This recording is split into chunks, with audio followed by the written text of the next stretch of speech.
Hi friends, எல்லாருக்கும் வணக்கம். Tips Lavanya சேனலுக்கு உங்களை அன்போடு வரவேற்கிறோம். இன்றைக்கி நம்ம சேனலில் ஒரு சூப்பரான ரெசிபி செஞ்சு காமிச்சிருக்கோம். கல்யாண வீட்டிலலாம் செய்யக்கூடிய வத்த குழம்பு அதே டேஸ்ட் அதே மனத்தோடு செஞ்சு காமிச்சிருக்கோம். வீடியோவை ஸ்கிப் பண்ணாமல் கடைசி வரைக்கும் பாருங்கள். கல்யாண வீட்டு வத்த குழம்பு சிம்பிளாக டேஸ்ட்டாக செஞ்சு காமிச்சிருக்கோம். வாங்க வீடியோக்குள்ளே போகலாம்.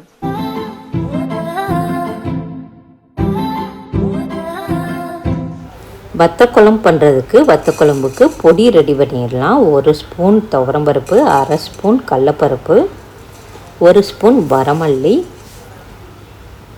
அரை ஸ்பூன் சீரகம், அரை ஸ்பூன் மிளகு, 1/4 ஸ்பூன் கடுகு, 1/4 ஸ்பூன் வெந்தயம், 4 காஞ்ச மிளகா, ஒரு 3 காஷ்மீர் மிளகாய்த்தூள், கொஞ்சோண்டு கருவேப்பிலை. காஷ்மீர் மிளகாய்த்தூள் இல்லாட்டினா ஒன்றும் பிரச்சனை இல்லை, எல்லாத்தையும் நல்லா வறுத்துக்கோங்க.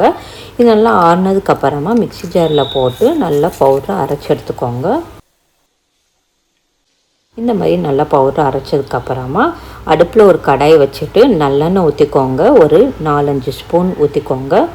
1/4 ஸ்பூன் வெந்தயம், கருவேப்பிலை கொஞ்சம் போட்டுட்டு 10 சின்ன வெங்காயத்தை போட்டிருக்கேன். 5-6 பல் பூண்டு போட்டு நல்லா வதக்கி விட்டுக்கோங்க. நல்லெண்ணெயில் பண்ணுறப்ப இந்த குழம்பு நல்லா டேஸ்ட்டாக இருக்கும். இது கூட ஒரே ஒரு சின்ன தக்காளி போட்டுட்டு தேவையான அளவு உப்பு போட்டுட்டு வதக்கி விட்டுக்கோங்க. உப்பு கம்மியாக போட்டுக்கோங்க, ஏன்னா வத்தல்லையே உப்பு அதிகமாக இருக்கும். அதனால் இது கம்மியாக போட்டுக்கோங்க, பத்தாட்டினா போட்டுக்கோங்க. அடுத்து இது தக்காளி வதங்கினதுக்கப்புறமா 1/4 கப்பு சுண்டை வத்தல் எடுத்து வச்சுருக்கேன், அதை போட்டு எண்ணெயிலே நல்லா வதக்கி விட்டுக்கோங்க. வதக்குனதுக்கப்புறமா நம்ம அரைச்சி வச்சுருக்கிற வத்தப்பொடி எல்லாத்தையும் போட்டுட்டு நெல்லிக்காய் சைஸில் புளியை ஊற வச்சு கரைச்சி வச்சுருந்தேன். புளி தண்ணியை ஊற்றிட்டு 1 கிளாஸ் மட்டும் நார்மல் தண்ணியை ஊற்றி நல்லா கலந்து விட்டுக்கோங்க. குழம்பு நல்லா கொதித்து நல்லா வத்தட்டும், அது வரைக்கும் வெயிட் பண்ணுங்கள்.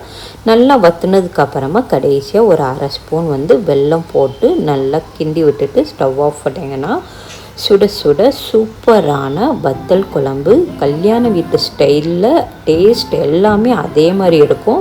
இதே மாதிரி செஞ்சு பாருங்கள், டேஸ்ட்டு சூப்பராக இருக்கும். உங்களுக்கு இந்த வீடியோ பிடிச்சிருந்துச்சுன்னா லைக் பண்ணி உங்கள் ஃப்ரெண்ட்ஸ் கூட நிறைய ஷேர் பண்ணுங்கள். இன்னும் நம்ம சேனலை சப்ஸ்கிரைப் பண்ணாமல் பார்த்துட்டு இருந்தீங்கன்னா சப்ஸ்கிரைப் பண்ணி கூடவே பெல் ஐக்கனை கிளிக் பண்ணிக்கோங்க. அப்போ தான் நாங்கள் போடுற வீடியோஸ் உங்களுக்கு உடனே நோட்டிஃபிகேஷனில் சேரும். நன்றி, வணக்கம்.